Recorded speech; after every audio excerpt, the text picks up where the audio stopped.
Halo teman-teman, apa kabar semuanya? Kembali lagi bersama saya Yudi di Gibahin Bola Channel teman-teman ya. Sinteyong ya, pasti kalian semua udah kenal banget ya dengan sosok Sinteyong. Ini adalah pelatih top yang kita punya ya selama ini teman-teman ya.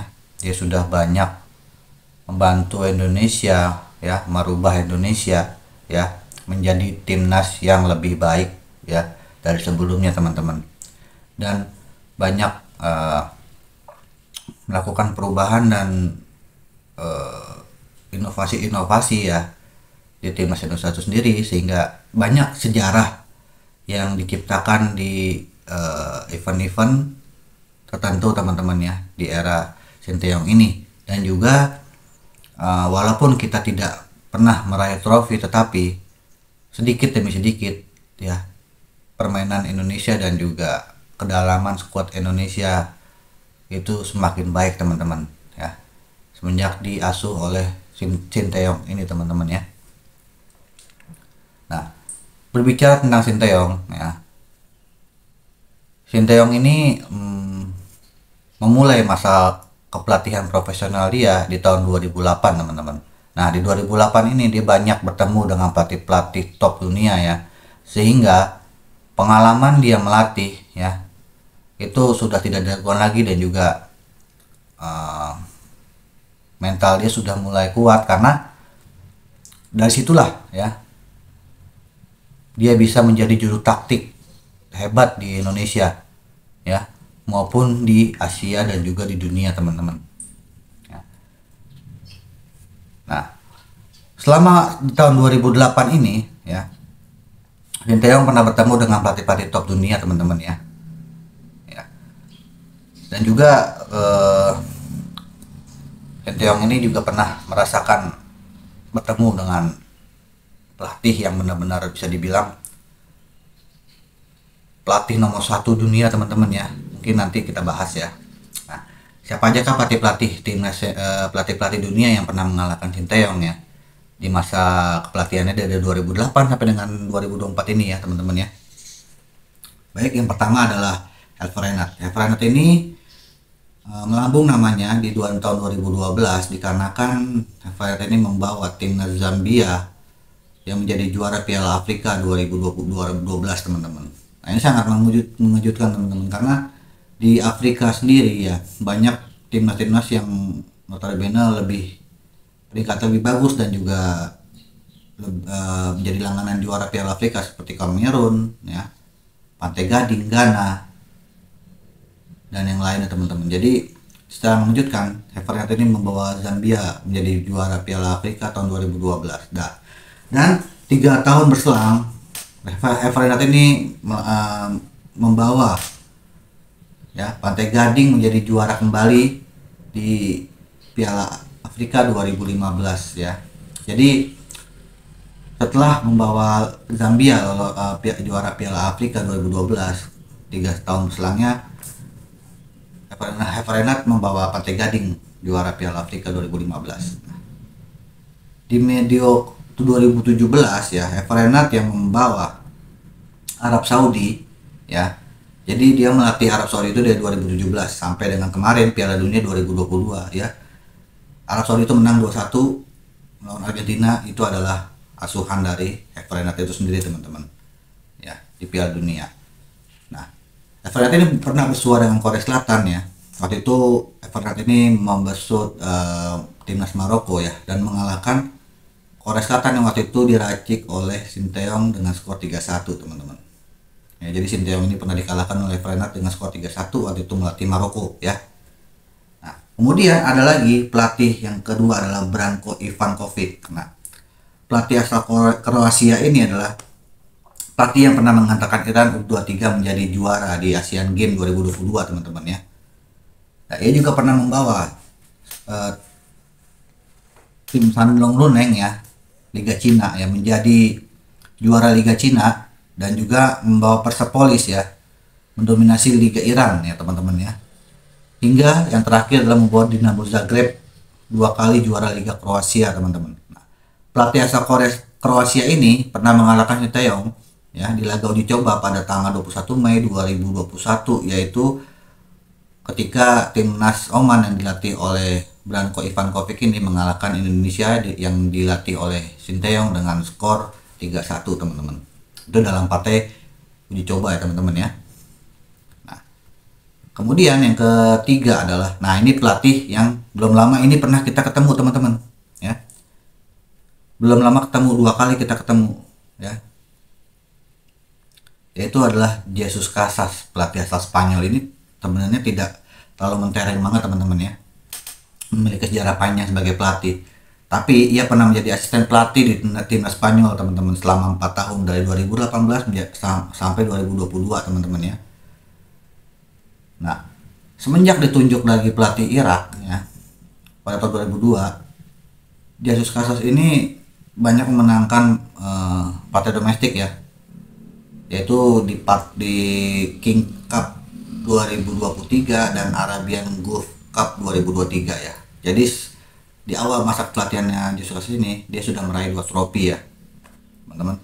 Nah, 2 modal di atas ya digunakan Jesus Casas itu untuk mengintimidasi timnas Indonesia teman-teman. Jadi semenjak ketemu dengan Indonesia ya, mengintimidasi Asuhan Sinteyong ini ya, mendominasi ya timnas Indonesia. Yang pertama waktu pas kualifikasi Piala Dunia 2026 ya, Indonesia kalah dengan skor cukup telak 5-1 ya di Basra International Stadium. Nah, dan yang kedua kemarin di Piala Asia di Qatar ya, kita kalah 3-1 ya di fase grup teman-teman.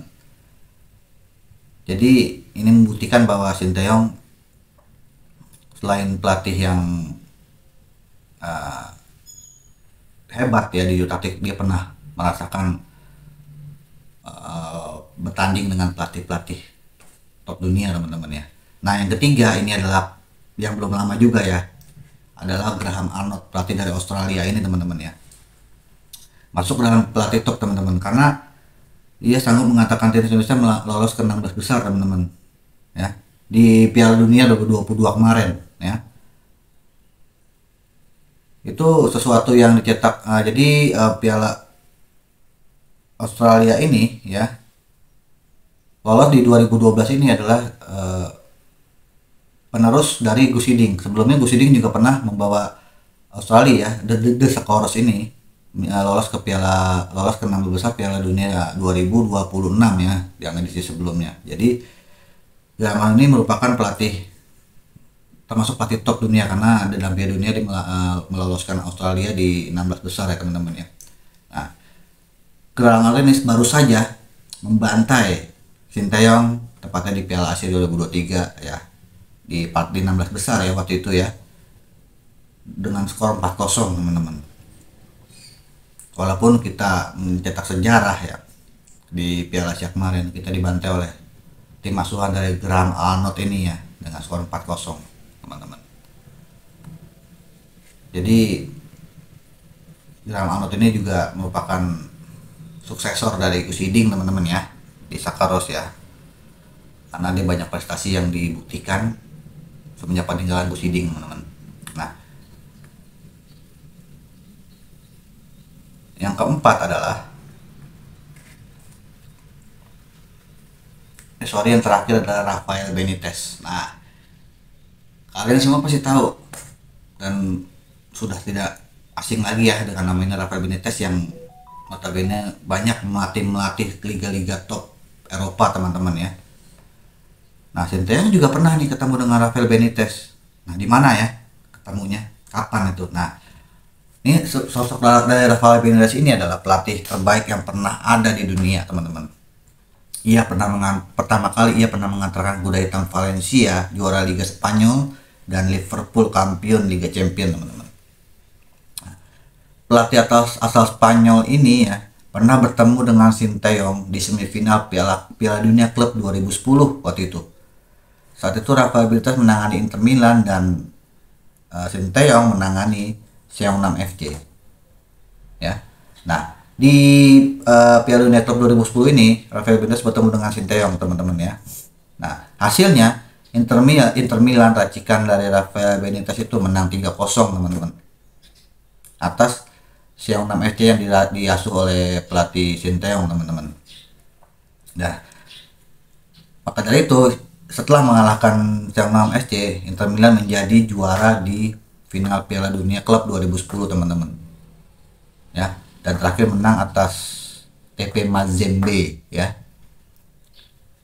Tapi walaupun kalah, Sinteyong pasti bangga teman-teman karena masa kepelatihan dia mungkin belum terlalu lama teman-teman ya. Tapi dia sudah bisa menjadi pelatih top ya, dan bisa bertanding dengan pelatih-pelatih top dunia apalagi sekelas Rafael Benitez teman-teman ya. Jadi pengalaman dia tidak usah diragukan lagi teman-teman, karena di tim Indonesia sendiri terbukti ya, walaupun belum meraih top tapi perkembangan dari masa ke masa, permainan fisik dan juga peringkat dengan dilatih oleh Sinteyong ini banyak perubahan teman-teman. Jadi butuh kesabaran dan butuh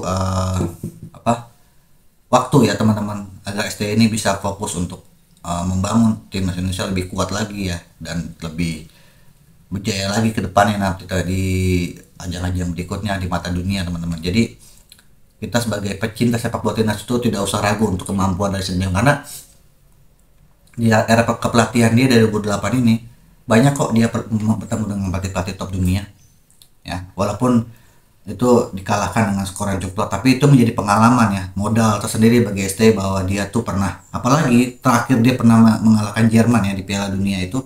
Jadi semakin mengokohkan bahwa ST itu pelatih top teman-teman ya, pelatih benar-benar mempunyai pengalaman. Jadi kita bersabar teman-teman ya untuk melatih timnas Indonesia, karena saat inilah ya kita tunjukkan bahwa Indonesia itu bisa di masa era kepelatihan Sinteyong teman-teman ya.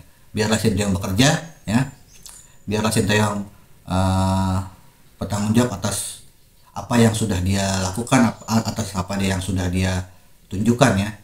Jadi biar bisa memajukan sepak bola Indonesia itu sendiri teman-teman ya. Ya mungkin kita berharap Sinteyong bisa berlanjut teman-teman ya ke depannya, karena